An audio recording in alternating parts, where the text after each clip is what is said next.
Bismillahirrahmanirrahim. Assalamualaikum warahmatullahi wabarakatuh. Waalaikumsalam warahmatullahi wabarakatuh. Tersesat, tersesat. Astagfirullah. Sebelumnya izinkan saya memperkenalkan diri. Nama panggilan saya Padhilya Habibi sebagai perwakilan dari kelas 11 MIPA 2. Dan kebetulan di sini kita mempunyai seorang bintang tamu di depan saya. Perkenalkan, nama saya Muhammad Salman. Terima kasih telah mengundang saya di acara Ngopi, ngobrol pengetahuan Islam. Gimana nih kabarnya? Sehat kan? Alhamdulillah sehat. Masih istiqomah kan? Alhamdulillah. Baik, agar pembicaraan kita tidak melenceng kemana-mana, maka dari itu podcast pada kali ini akan berjudulkan Religion and Science.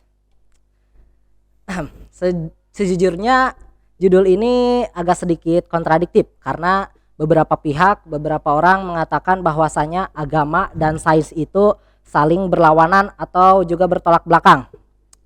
Ini juga seperti saudara di depan saya. Gimana nih pendapat saudara menurut kamu? Dikarenakan perbedaan di antara sains dan agama itu sangat berbeda. Bisa dicontohkan tentang ini pertumbuhan manusia itu kan ada yang bilang bahwa manusia pertama itu kalau menurut Islam Nabi Adam. Nah, Betul. kalau menurut teori yang telah dijelaskan oleh Charles Darwin bahwa manusia itu adalah keturunan kera.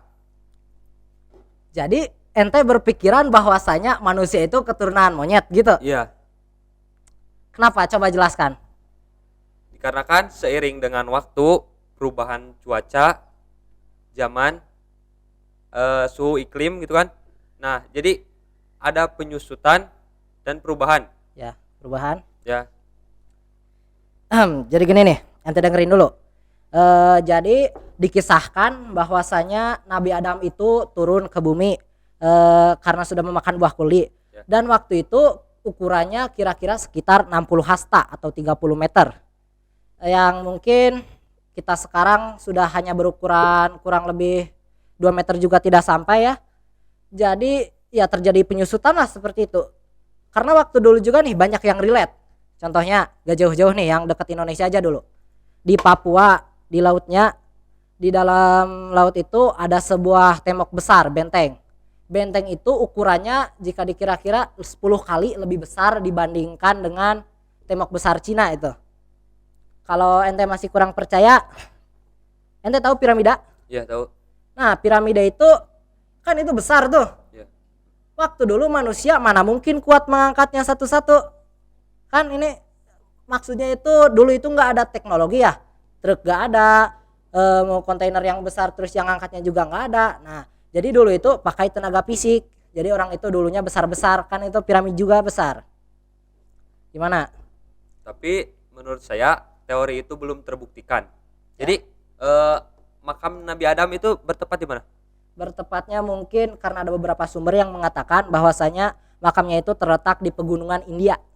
Nah, itu kan masih prediksi. Ya. Ya, belum tentu ada di situ kan makamnya. Kan kalau menurut saya itu Nabi Adam itu tingginya enggak nyampe 30 meter. Soalnya kan masih ada ini apa namanya? Teori-teori yang belum dijelaskan lagi. Ya. Nah, kalau menurut saya, kalau dalam bidang sains, kan sudah terbukti bahwa dinosaurus itu memang benar adanya karena telah dicek dan diteliti oleh para peneliti bahwa dinosaurus itu memiliki tulang yang berukuran sangat besar. Ya. Ya, berbeda dengan apa yang dijelaskan tadi oleh Fadil.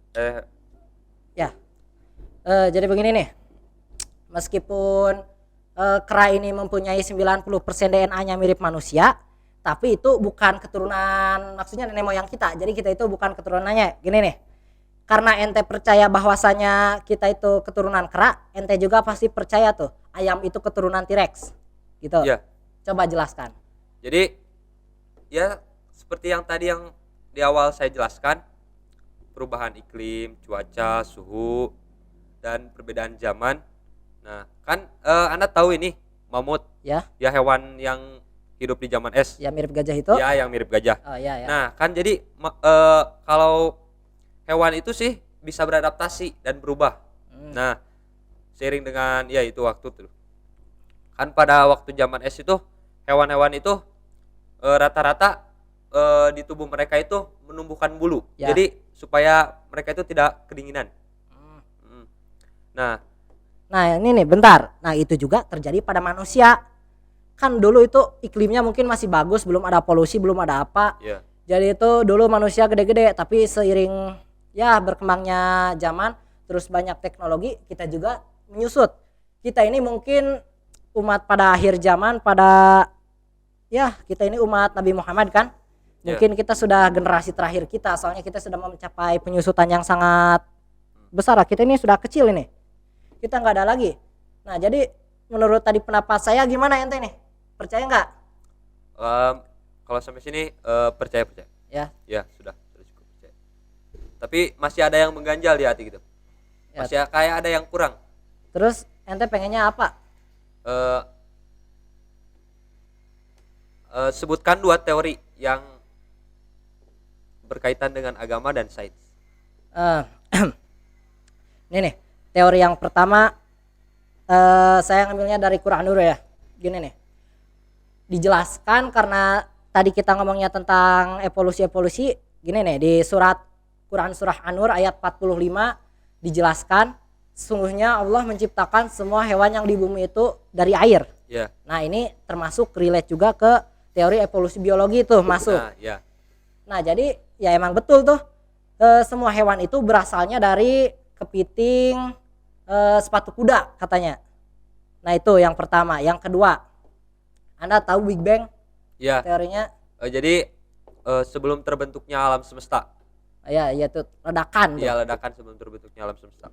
Nah dalam Quran surah Al-Anbiya ayat 30 dijelaskan dahulu itu bumi dan langit merupakan hal yang satu padu. Kemudian kami pisahkan antara keduanya. Nah ini itu masuk ke teori Big Bang. Yeah. Karena ya gitulah dulu itu bumi ataupun planet-planet benda langit semuanya satu, kemudian terjadilah ledakan besar yang memisahkan keduanya.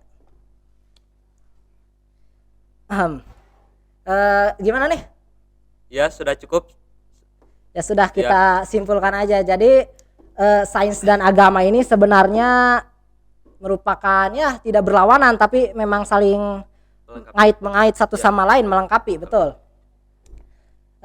Sekian yang bisa saya sampaikan dalam podcast kita kali ini. Terima kasih.